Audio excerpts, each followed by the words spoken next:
disebutkan sumbernya, berarti kan dianggap itu pendapat Anda. Nah, itu artinya mencatut pendapat kami. Kedua, karena yang disebut plagiasi itu, jika urutan kalimat itu sama persis, itu juga disebut plagiat. Tapi Pak, gimana kalau misalkan si kalimatnya itu mengikuti apa yang ditulis? Kan dulu itu ada yang disebut dengan kutipan langsung. Ya kan, kutipan langsung itu berarti betul-betul ceples gitu ya, betul-betul sama persis, kemudian disebutkan sumbernya. Nah, karena harus menghindari plagiasi, maka dikenal istilah parafrase. Parafrase itu adalah merubah susunan kalimat, tetapi tidak juga merubah makna atau substansi. Jadi substansinya tetap sama, tapi urusannya berbeda. Saya pergi ke pasar, coba parafrase. Parafrase itu bisa ditambah kalimatnya ya pada zaman saya naik motor, pergi ke pasar. Itu kan secara urutan maknanya tetap intinya informasi itu kita pergi ke pasar kan. Tetapi ada semacam parafrase. Di beberapa perguruan tinggi itu sudah diberlakukan sebelum sidang skripsi itu harus cek plagiasi. Kalau standarnya macam-macam, ada yang 30%, ada yang 20% gitu ya, dengan alat Turnitin atau plagiarisme hack atau apapun gitu ya, alat ceknya. Kalau masih di atas 30%, maka tidak diizinkan untuk sidang dikembalikan lagi, harus diperbaiki sampai dicek itu di bawah batas. Jadi kalau di beberapa buku itu sudah mulai. Bukan ngapain di UMB pada mual. Pak, boleh asal dengan angkatan kami gitu. Boleh asal dengan angkatan kami, tapi lamar laut itu juga seperti itu. Teman-teman nanti kalau nulis di jurnal, salah satu indikator diterima atau tidaknya itu dicek dulu plagiasi.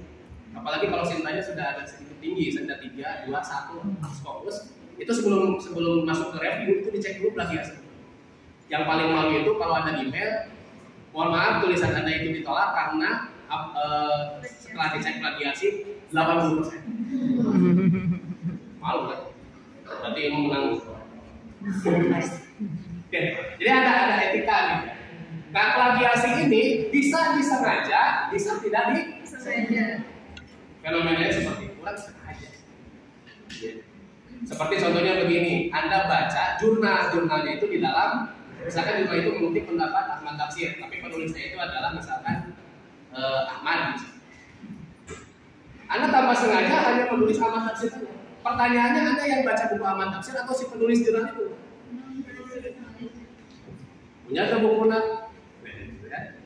Berarti kan kita ngikut gitu. Maka harus dijelaskan.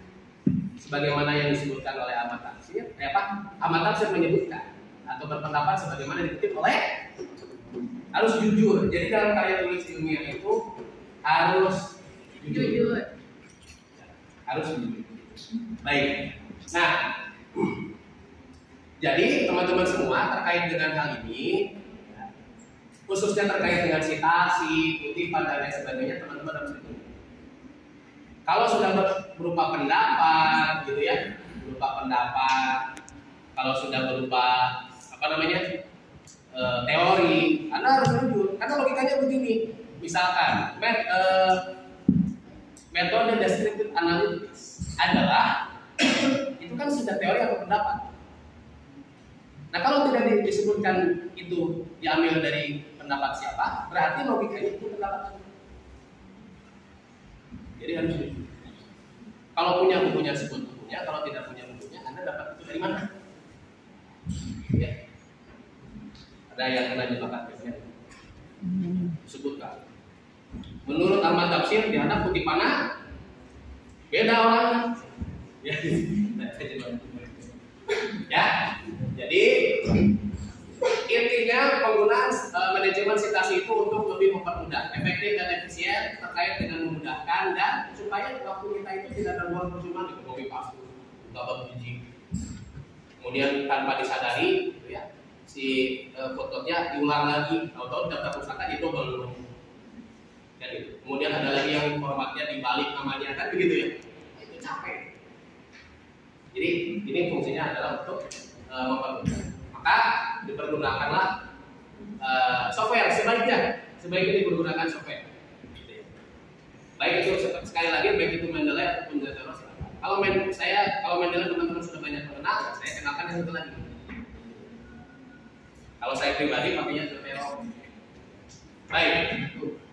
Nah, ini terkait dengan Zotero. Jadi dia itu memang sifatnya aplikasi manajemen citasi. Dan satu lagi, Zotero itu nirlaba. Jadi dia itu dibuat oleh perusahaan yang tidak profit oriented. Jadi nggak akan minta bayar. Anda download pun nggak akan minta.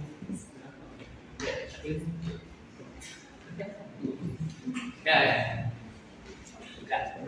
Oke, jadi, nah, oleh sebab itu nanti teman-teman, coba kita lihat, kita akan coba pelajari dan bandingkan mana yang lebih mudah. Kan sebetulnya untuk lebih mudah saja kan. Kalau menurut Anda tetap pakai Mendeley, saya malah yang dagang. Anda semua pakai Zotero pun mau dibayar.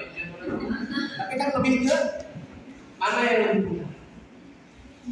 Karena dari beberapa berita, Mendeley Advisor, kan Mendeley Advisor itu orang-orang yang mempromosikan Mendeley gitu ya, pelatihan yang terkait dengan Mendeley. Ada beberapa yang justru katanya pindah ke Zotero karena Mendeley itu beberapa menunya ada yang dihilangkan,